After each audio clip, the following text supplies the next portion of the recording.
프리마켓 전에 말씀을 드려야 되는데 어제 미리 말씀을 드렸기 때문에 일단은 흐름은 그렇게 가고 있죠. 약간 약세 출발, 약보합.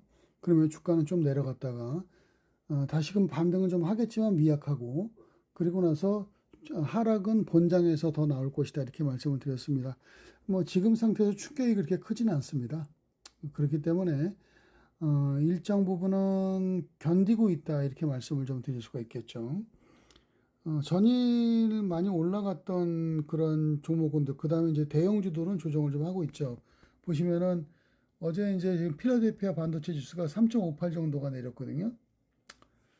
그리고 지금 전쟁도 아직까지 끝나지 않고 있는 상태에서 사실은 어저께 UAE가 그 지금 탈퇴한다고 했기 때문에 UAE가 이제 실질적으로 탈퇴한다는 그런 때문에 어느 정도는 이게 기름값이 좀 괜찮아질까 하는 그런 생각도 가졌었어요. 유가 하락에 대해서 기대감이 좀 있었죠. 오페크 탈퇴한다는 것 때문에. 그런데 이제 그런 것들이 먹히지 않았어요. 이거는 시장에서 강력한 인플레이션의 영향권 안에 서서히 휘말려 들어가고 있다 이렇게 볼 수 있습니다. 이렇게 되면은 뭐 물론 일본의 BOJ에서도 그런 얘기는 했었죠. 우리나라 증시도 영향을 받을 것으로 보입니다. 일단 현대차라든가 그 다음에 LG전자 같은 경우는 오늘도 좀 올라가고 있죠. 그렇죠. 1.5% 정도가 올라가고 있는 그런 모습인데 나름대로 본다 그러면은 그 LG전자라든가 이런 종목군들 같은 경우에는 일정 부분은 이제 그 반발하는 그런 형태의 모습들이 전체적으로 나오고 있기도 하고요. 그 다음에 LS 일렉트로닉스라든가 이제 HD 현대 일렉트로닉스 이런 것들 같은 경우에도 주가가 지금 이제는 반전을 하고 있습니다. 왜냐하면 이제 그 전기 쪽에서는요 주가가 내려갈 이유가 없거든요. AI 쪽에 매출이 상당히 부담스럽게 연결진다 하더라도 현재의 시점에서 놓고 볼 때 전력은 지금으로서는 큰 영향을 미치지 않습니다. 그렇기 때문에 지금으로서는 LG 일렉트로닉스라든가 전기 쪽에서는 뭐 괜찮지 않은가 이렇게 보여지기도 합니다.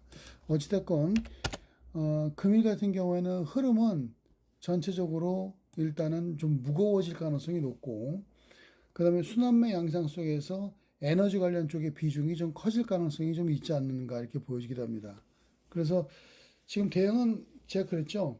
매수는 오늘 같은 경우도 한번 나올 수 있다.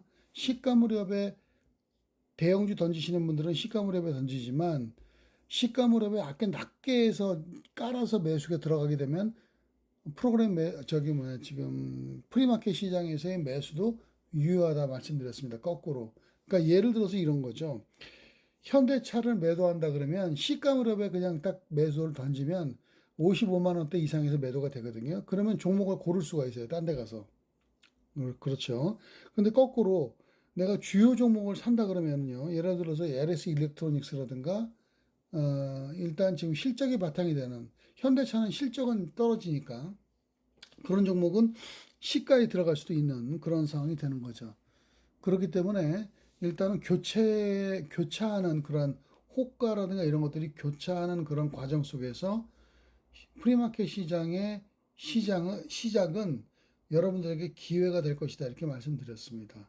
그래서 만약에 지금 현재는 올라갈 거고요. 올라가지만은 LG전자, LS 일렉트로닉스 이런 종목군들도 고점에서 물량을 맞을 가능성은 여전히 높습니다. 그래서 프로그램 지금 프리마켓 시장에서 한번 매도하고 그렇죠. 그리고 나서 본장 흔들릴 때 다시 재매수하는 그런 전략을 쓰는 것이 좋지 않겠는가 보여집니다.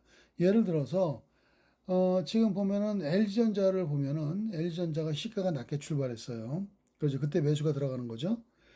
매수가 들어가서 올라올 때 지금 보면은 직전 고점 부근에서 14만 4천 원 부근에서 한번 매도. 그 다음에 본장에서 쭈르륵 밀릴 때 매수하는 전략을 취하신다고 한다 그러면은 예를 들어서 이제 흐름이 지금 현재는 어느 정도는 좋게 가져가는 그런 흐름이 나오지 않겠는가. 우리 이제 독바 시니어분들 같은 경우에는 그런 식으로 타는 것은 괜찮다 보여집니다. 그리고 본장에 들어가게 되면 전반적으로요. 일단은 조정의 압력을 받을 가능성이 지금 상황으로만 놓고 본다고 하면은 좀 높지 않겠는가 보여지게 됩니다. 지금은요. 그렇기 때문에 본장에서는 조금 부담스러울 거예요. 모든 종목군들이 조정 가능성이 있기 때문에. 따라서 현재의 단계에서만 놓고 볼 때는 본장에서의 조정 시 매수 이후 반등 시 그렇죠. 매도 이후 현금화 전략 이게 유효하다 말씀드리겠어요. 지금 이미 프리마켓 시장에서 제가 어저께 말씀드린 대로 시장 무렵에 일단은 매도하고 그러니까 일반적인 종목에 대해서는 시장 무렵에 매도하고 저점 매수할 수 있는 기회가 왔고 그리고 나서 올라가면은 팔라고 말씀드렸죠. 그리고 또 하나 조건은 뭐냐면 프리마켓 시장에서의 매수는 프리마켓 시장에서 매도로 끝나야 되고 그 다음에 본장에서는 본장에서 해야 됩니다.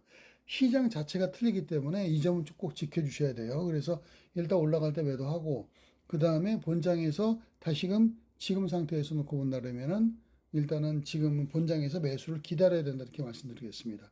종목으로 한번 접근을 해볼게요.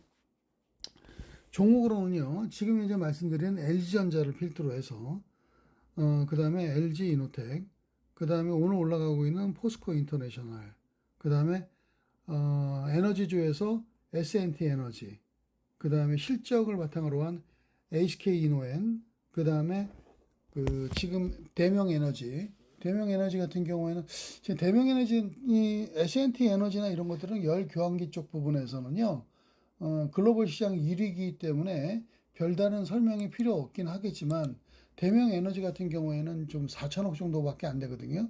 근데 거래가 별로 안 나오는 가운데 양선 유지를 잘 하고 있는 종목이에요. 대명에너지 같은 경우에는 지금 그린 풍력 쪽 국가 저기 신재생 에너지 쪽 이런 쪽에서 공급 계약을 계속 체결해 나가고 있는 그러한 종목이죠. 매우 안정적인 그러한 지금 현재는 상황이고요. 지금 고흥나로 에너지 저장소하고도 관리 위탁 계약도 체결했고 수주 공시가 꽤 많이 뜨는 그러한 종목입니다. 우리 이제 대명에너지 같은 경우에도 최근 들어서 놓고 본다 그러면은 수요 기반도 아주 탄탄하고요. 지금 보면은 시가총액도 높지가 않습니다. 시가총액도 높지 않지만 실질적으로 작년도 매출액이 지금 이제 1,300억인데 일단은 에너지 관련 쪽에서 놓고 볼 때는 ROE가 한 10% 가까이 돼요. S&T 에너지가 20% 정도 되거든요. 그보다는 좀 떨어지지만 대명 에너지도 만만치 않다 이렇게 말씀드리겠습니다. 그리고 이제 지금 지금 기술주 쪽에서는 가온칩스 역시 가온칩스 그러면은 국내에서는 가장 각광을 받고 있는 디자인하우스 관련 종목이죠. 그렇죠. 지금 현재의 단계에서만 놓고 본다면은 각광을 받고 있는 그런 종목이고, 그 다음에 이제 STI나, 그렇죠. STI 같은 경우는 굉장히 무거운 종목입니다. 잘 안 빠지는 종목이에요. STI 같은 경우에도 지금 현재는 무거운 종목이고, 그 다음에 기술주 쪽에서 놓고 본다 그러면은 STI, 그 다음에 SNS텍, 이런 종목군들이 이제 금일은 반발의 모습이 나올 수 있다 이렇게 보여집니다. PSK 포함해서요. 프로텍도 마찬가지고요. 이런 종목군들을 보시기 바라고 주요 종목군들은 제가 말씀드렸지만 일단 에너지 관련 종목과 LG그룹 관련 종목군들 그 다음에 현대차가 기술적 반등이 나오겠지만 일단 반등 시 매도가 유효하지 않나 이렇게 지금 판단을 해보게 됩니다. 어찌됐건 시장은 조정의 분위기가 지금 현재는 내포되고 있습니다. 지금 프리마켓 시장에서 반등이 나오면 반등 시에 매도하고 본장에서 9시에서 9시 20분 사이에 주가가 쭈르륵 밀릴 때 그때 매수에 들어가는 그런 전략. 오늘은 N자형을 뒤집어 놓은 듯한 그런 모습으로 예측을 한번 해드리겠습니다. 여러분들 이렇게 지금 판단을 해드리고요. 따라서 단기적으로 놓고 볼 때는 오늘은 단기 매매가 먹을 폭이 있습니다. 그래서 잘 지금 현재의 상태에서 놓고 볼 때는 지금 운영을 해주시기 바랍니다. 조금 이따 뵙겠습니다. 장중이기 때문에 짧게 방송해 드릴게요. 감사합니다.